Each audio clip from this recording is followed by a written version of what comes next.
Hello and welcome back to Railroads Online, and it's been a while since I've played the game on the channel, and there's been a few updates. One of them is this map, because this is Aurora Falls. I think it's 4 times the size of the other map, and there was actually another map that they added in between the last time I played the game on the channel and now, which I didn't ever get around to doing anything with. There's also more industries, so I keep pressing this button to open the map. This button does not open the map, this does. All of the industries that have the teleporter at are ones that I've connected up, and they're all the old industry chain that we have done before. Then the ones that I haven't are all new, and there's actually two. There's the one with the wheat farm, the cattle farm, and the meat packing plant, which is the sort of farming chain, and then there's the dredge, gold mine, gold smelter, stamp mill, and railway express agency, which is all gold related, and obviously that can also get you a lot of money, but I haven't got there yet, and it's all up in this sort of cold northernly bits of the map, and I've only connected up some of these. But we're going to be going from the ironworks with this little train over here down to the oil field. Hopefully I'll then be able to afford to buy some oil tankers so I can take some oil to the refinery and we can sell some oil barrels. Now, of course, all of the industries are in completely different places to where they were in the first map, so what was previously a challenge now may not be. Like, to get from the oil field to the refinery, it's just downhill, so we don't actually have to go uphill at all to do that, whereas in the first map you have to go up a hill to get to the refinery. This engine here is also new. It is the Ruby Basin. I have simply called it Ruby because it's a Ruby Basin. This is just the old boxcar. There are some new ones. If I go to the locomotive purchasing menu, there is a bunch of new cars that you can have. There's all these little tiny ones, and I don't like them because they are a little bit unstable and feel very wobbly at any kind of speed. But we still have the old flat cars, hoppers, things. There's also this other hopper, which is not very much different to this one. And then there's the new one, which is way better because it's just bigger. There's also a different tank car and a water tank car. And then this is a box car, and there's a ventilated box car, a stock car, and then you have the cabooses and things. There's also a carriage, if there's a coach because it's American, but this doesn't currently do anything because they haven't added people to the game yet. Then you have this mail car, which is for gold stuff, and then you have the locomotives again. And since the last time I played, I think 10 Mile is new. This Ferries and Cliff House 242T is new. The Ruby Basin, the one that I've got, is new-ish. I'm not even sure if any of the coal engines were in the game when I last played it, so I think this one and this one and this one are all new since I played it. But we're not at the point yet because this costs 20,000, and obviously I don't have anywhere near that much money. But anyway, I have waffled long enough. Let's get in the train and shut that, and then you can admire my terrible line building skills because the lines that I have built are a bit messy. Also, very important thing that they've changed, the reverser now actually works. If I put it at 100, you can see we go to 20. If I pull it back a bit, you can see that we speed up, going 22, 23, 24. So the closer you have it to the 0 point, the more speed you have, but the less torque you have, which is how the reverser should actually work, and it didn't used to. It used to just be you put it at 100, and then it goes as fast as it can. But anyway, we do not need any to go down here because this is an aggressively steep hill. This is sort of the way out of the ironworks because the way up is a little more gentler, and then it goes round and comes back from the other side.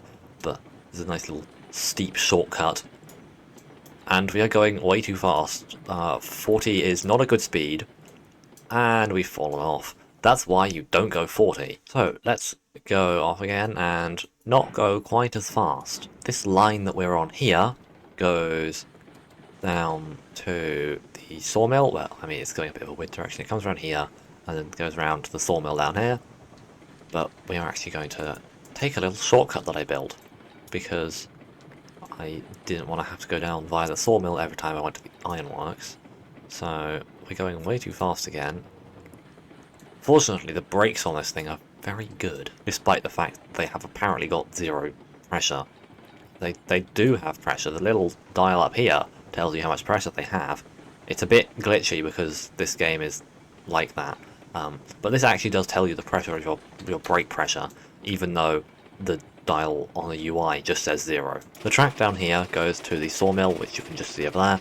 This track hugs the cliff a little more and cuts the corner off. Now it becomes very like sort of cliffside, because obviously you're not going to have any gravel foundations here. It's all just wooden bridges and stone walls. But the track to the sawmill is going off that direction, and we can just see over here the track up from the sawmill the other way. So we come along here and very narrowly miss that bit of rock, and then we come up onto what I guess is the main plateau of the map. This sort of area around here is all fairly flat, and obviously the freight depot is where you start, so this is the middle bit of the map. That's the refinery over there. We will come back to that in a minute. And there's a bunch of nonsense going on with my junctions over here. There's a track that comes from the iron smelter, and that has a crossover there, and then this has another crossover here because I didn't have room to fit that corner around.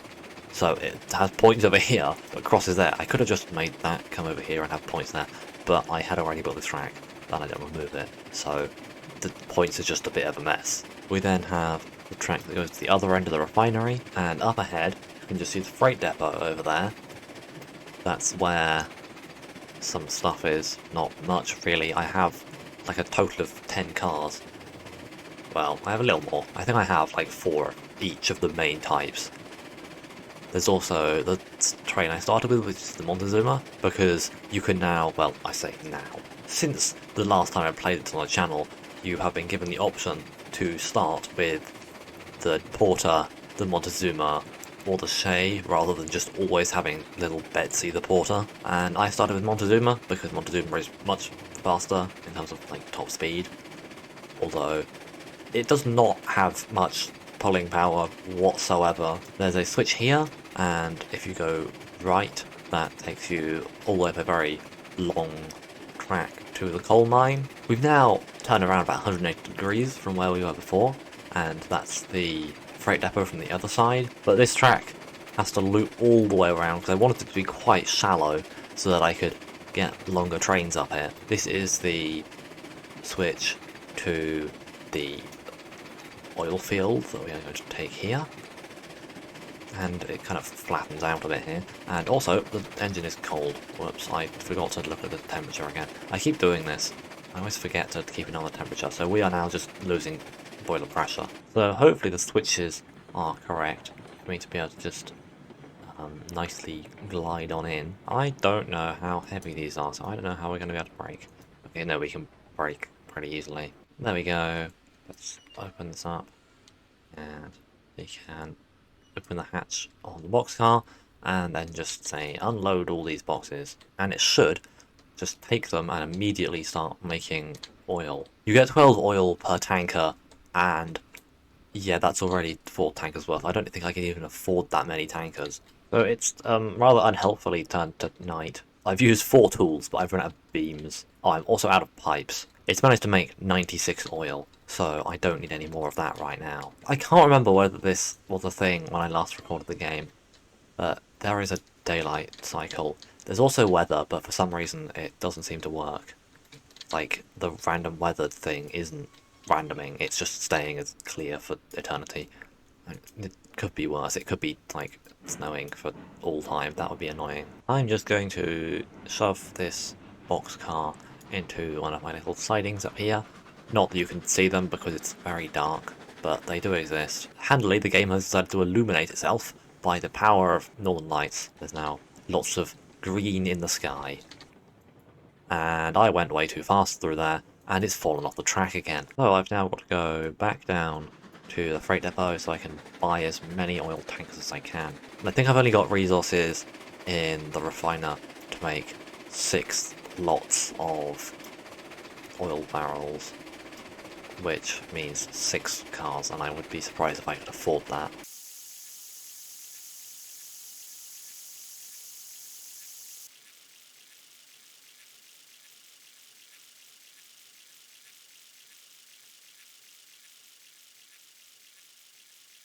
Turns out that tankers are way more expensive than I remember them being, so we're only going to be able to have 2 of them. I was rather hoping we were to get more than 2 tankers, but oh well, I guess we just have to take these up there and see how many oil barrels we can actually get with this.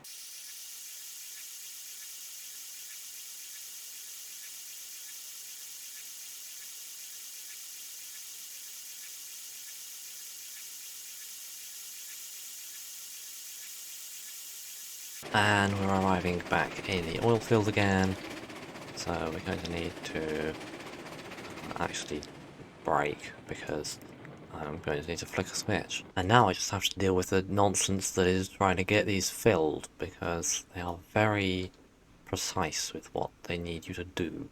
You have to get them in exactly the right place. That's both of them filled. Now I just have to go and spin this around and put it on the other end. You can feel how heavy these are just from the way it's accelerating. It's way slower than it does normally, and it's on flat ground. We are going pretty quickly down the hill by the freight depot towards the refinery, which is just over there. Hopefully the switches are right and I'll end up in the right place. So here is where we need to drop it off. Empty these out.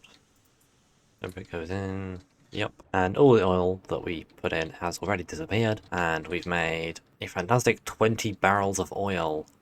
Wow. It's not much. I just want to deliver some oil barrels so that I can say that I've done the main industry chain, and then I can get on with the new ones. So I'm back with the one bulkhead flat car that I'm going to need, and I don't think I can quite fit it to be able to take from both of them. We could just open this up and let the barrels go through. Okay, they've really messed up the way that barrels come out of this. They used to roll down here and slightly fall off the edge, and now they just fall, bounce, and end up on there. That's pretty funny, and also kind of terrifying because I don't want to lose them. And if they just bounce weirdly, I could just lose the barrels. Somehow I've lost one. I guess it probably bounced weirdly and went somewhere else. And I've only got 19 despite the fact that I had 20. Thank you, game, so much. And I might as well just reverse this to the freight depot, considering it's literally right there. Don't forget to comment down below if you want to see more Railroads Online, or I guess if you want to see less. You can also comment that. But if there's anything you want me to particularly do in the game, do let me know. Otherwise, I will probably just go and look up the different industry chains and then give each of them their own video or two. And hopefully by the end of it, I'll have the big, new, powerful locomotives, because they're cool and very big and very expensive. And I currently don't have much money. Hopefully these oil barrels will get me something. But these sell for 40 each. So this should give me a few hundred. But yeah, that's going to be it for this video. So thanks for watching. Don't get distracted. Go subscribe now, and until next time, goodbye.